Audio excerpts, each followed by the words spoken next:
page.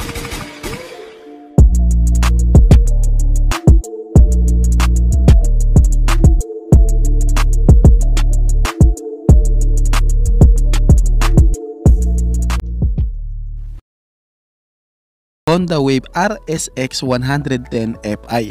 Nitong July 29 is inilabas nga po ni Honda dito sa ating bansa ang new Honda Wave. Isa ito sa pinakamatipid na motor. Pagdating kasi guys sa ganyang gas consumption dahil meron nga itong 67.8 km per liter. Kaya talagang makakaasa tayo na ang motor na ito is pwede para sa mga gusto mag-delivery rider, sa mga kababayan natin na gagamitin service para sa trabaho o sa rider na single na gusto lang mag-unwind.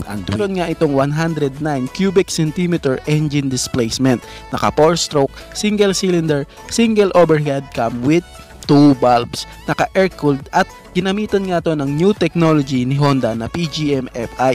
Kaya talagang lalong tumipid sa gasolina ang new Honda Wave na RSX 110 Fi. At sa kanya namang power output is kaya niya ngang magbigay ng 6.46 kilowatts at 7,500 RPM. At meron siyang maximum torque na 8.7 Nm of torque at 6,000 RPM. Sa power output niya guys, kitang-kita na pwede ito sa mga beginner na rider. And syempre ito is naka semi-automatic gearbox. Kaya talagang pwede ito sa mga newbie na rider o sa mga mag-aaral pa lang mag-drive ng motorcycle. At pagdating naman sa kanyang fuel tank capacity, meron itong 4 liters fuel tank capacity na di na masama para sa ganan katipid na motor. Okay na din na ganan lang ang kanyang fuel tank capacity. Bumawi naman sa kanyang gas consumption na talagang sulit na sulit. And syempre meron pa din to guys na maliit na under seat compartment na pwede mo ilagay ang maliliit mo na gamit katulad ng mga tools at iba pa. Malabo na di papatok ang motor na to dito dahil sa sobrang sulit naman talaga nito. Pag-usapan naman natin ang kanyang seat height. Meron nga itong taas na 760 mm na taas na pwede para sa mga rider na average height ng Pinoy. Saktong-sakto lang talaga ito. Pwede para sa mga beginner. At meron nga siyang ground clearance na 135 mm at may bigat na 99 kg. At kung pag-uusapan naman natin guys ang kanyang looks, kita talagang ibang-iba nga ang itsura nito sa mga naunang Wave na inilabas ni Honda. Makikitaan mo talaga ito ng pagka-aggressive looking, lalo na sa part ng kanyang sidings na merong dalawang maliit na parang winglet na sobrang unique din talaga at sa mga pulido na pagkakagawa ng kanyang bodyworks. Kaya talagang sulit na sulit talaga ang motorcycle na ito. At kung pag-uusapan nga natin ang kanyang presyo, dahil nga sa dalawang variant nga ito magkaiba nga din po ang kanilang presyo. Doon nga sa same boat drum brake, mabibiling mo nga ito sa halagang 61,900 pesos. At doon naman sa variant na naka-disc brake sa unahan at naka-drum brake naman sa likuran, ito nga is mabibili mo sa halagang 64,900 pesos. Kaya sa presyo niya guys, kita din talaga na napakasulit at pwede ito para sa mga beginner na mga rider na magde-delivery rider and daily use commuter. Talagang sulit na sulit ang motor na ito, ang Honda Wave RSX 110 Fi. Luciplex 125i. Kung titingnan nga po natin ang disenyo ng motorcycle na ito, makikitaan talaga natin guys ng originality. Simple tignan pero napakalakas nga po ng datingan. Meron nga rin po siyang aggressive looking and meron po siyang aerodynamics design kahit nga po sa isa siyang scooter. Gustong gusto ko nga po ang disenyo ng kanyang headlight. Makikitaan mo talaga siya guys na napakaganda nga po. Talagang unique and kakaiba ang disenyo na ito. Yung lalo na nga po yung kanyang DRL, samahan mo pa guys, yung kanyang head cowling na parang sa Honda Dash, kitang-kita talaga guys na sulit ng scooter na ito. Samahan mo pa sa kanyang panel gauge na naka full digital na nga po. Magaganda nga po ang materials and syempre guys, kilala din po ang Rusi brand na meron pong matitibay na pairings. Hindi po sila yung tulad dati guys na marurupok ang pairings nila. Ngayon guys, ang mga materials nga po na ginagamit ng kanilang mga motorcycle na dinidealer dito sa Pilipinas is sulit din po ang mga pairings nito. Talagang maaasahan mong matitibay. Samahan mo pa guys sa magaganda nga pong texture na ginagamit ginagamit doon sa kanilang upuan na napaka-unique, makapit nga po talaga. At dahil sa available na nga po ang scooter na yan dito sa Pilipinas, pag-usapan natin guys kung ano nga ba ang dapat nating abangan sa scooter na ito. Talaga nga pang sulit na sulit talaga siya, and pasok ba talaga sa budget ang motorcycle na ito. Ang Rusiflex 125cc nga guys is meron pong 125 cubic centimeter engine displacement, naka 4-stroke, single cylinder, single overhead cam with 2 valves. And syempre guys, pagdating nga po sa kanyang fuel system, siya nga po guys is naka fuel injected na makakaasa ka talagang matipid po ang kanyang gas consumption. At sabi nga po ng ilan, ito nga daw guys is kaya nga pong kumonsumo ng 50 km per liter. Isipin mo kung gaano katipid ang gas consumption na yan. Kaso nga lang guys, ito nga guys, pagdating sa kanyang cooling system, siya po is naka air cooled pa rin. Pagdating nga po sa kanyang compression ratio, meron nga po itong sukat na 9.2:1. Ngayon guys, pag-usapan naman natin ang kanyang power output. Dahil nga guys sa ang scooter na ito is naka 2 valves lamang po, asahan natin guys na sakto lang din po ang kanyang power output para sa isang 125cc na scooter. Pagdating nga po sa kanyang maximum power, meron nga po siyang 8 HP at 7,500 RPM, and meron naman siyang maximum torque na 7.2 Nm of torque at 7,000 RPM. Pwede na rin guys, accurate na rin po para sa isang 125cc na scooter. Pagdating nga guys sa kanyang fuel tank capacity, meron nga po itong 4.5 liters na fuel tank capacity. Ngayon guys, pag-usapan naman natin po ang kanyang braking system. Pagdating nga po sa unahan, siya po is naka disc brake, pero sa likuran guys is naka drum brake pa rin po ito, pero wala po siyang ABS o combi brake. Pero okay na rin guys kasi 125cc na rin to,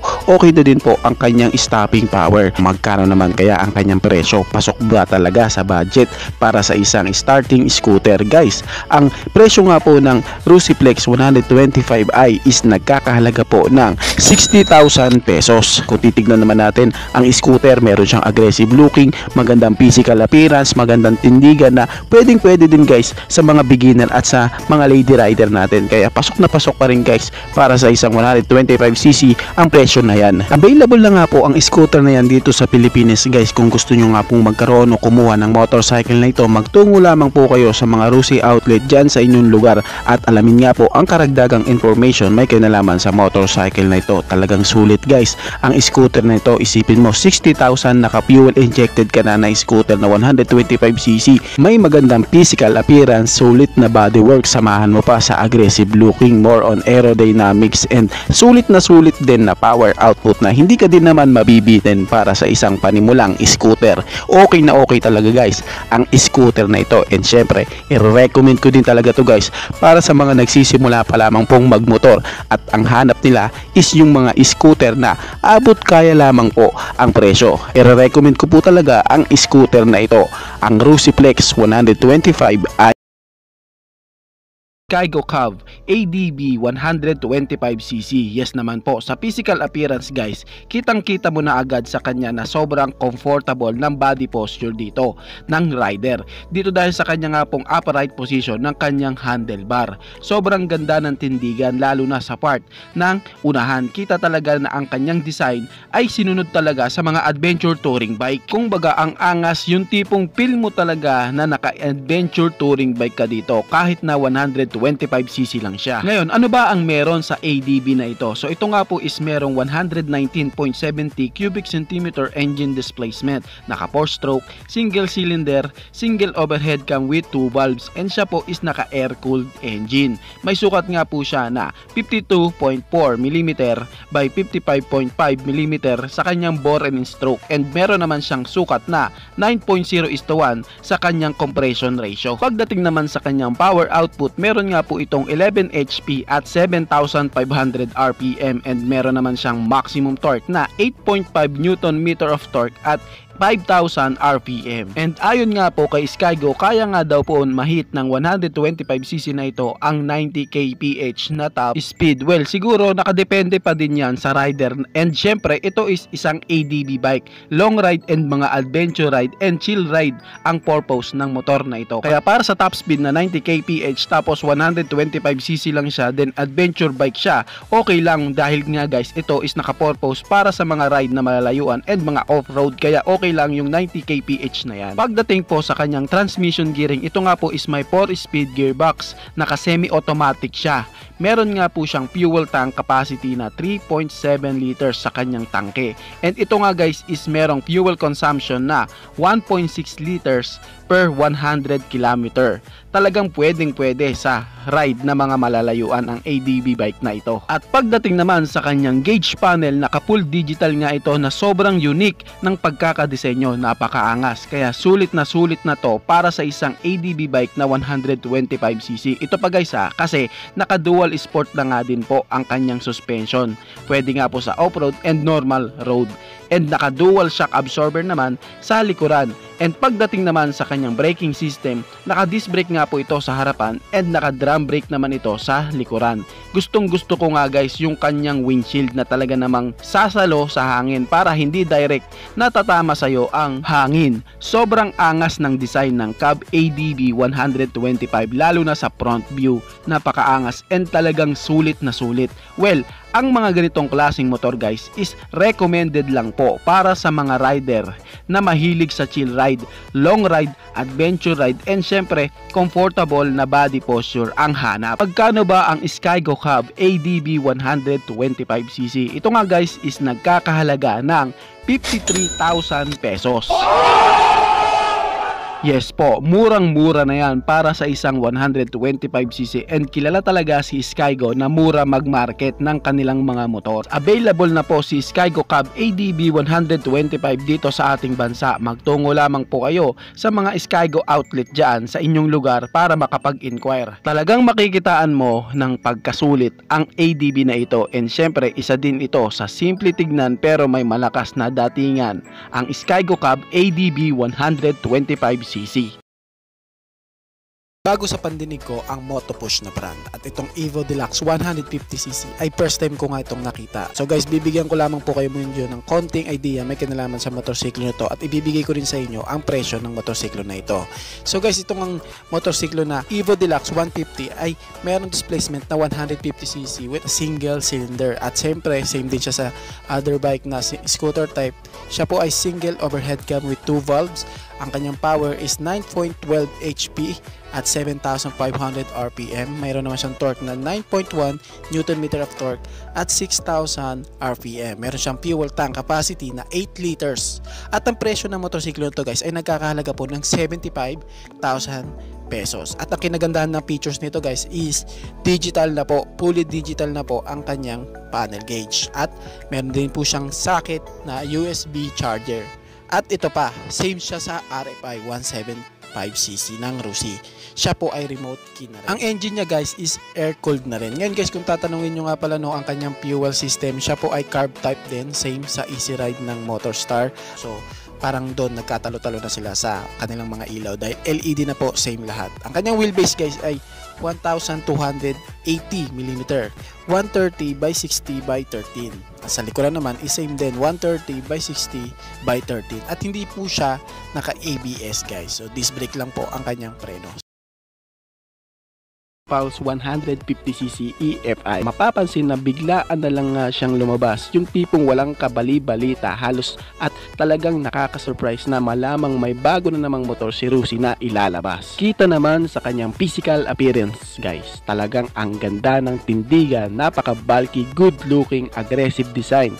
And talagang pang-surprise talaga ni Rusi. Siyempre sa mga ganitong aurahan ng motor, ang agad mong masasabi is nako, mahal yan, sigurado. Nasa 100k plus yan. Pero syempre ibahin natin si Rusi dahil alam natin na si Rusi ay pangmasa at tinatangkilik talaga ito ng mga rider dito sa atin, lalo na doon sa mga budget meal lang ang pambili ng kanilang mga motorsiklo. Pag-usapan natin ang kanyang engine specs. Ito nga guys is merong 150cc engine displacement. Meron po siyang single cylinder, 4-stroke, forced air-cooled, horizontal overhead, convex wheel CVT drive. Meron siyang compression ratio na 9.2/1. Siyempre guys, same sa Rusi RFI 175cc FI, naka single overhead cam with 2 valves din po siya. Pag-usapan naman natin ang kanyang mga dimension guys, no. Sa kanyang dimension, meron siyang haba na 1,847mm at may lapad naman siya na 730mm at taas na 1,055 mm with a maximum ground clearance na 125 mm at meron siyang curb weight na 109 kg. At asahan talaga natin na magaan talaga ang scooter na to at meron siyang maximum load na 259 kg.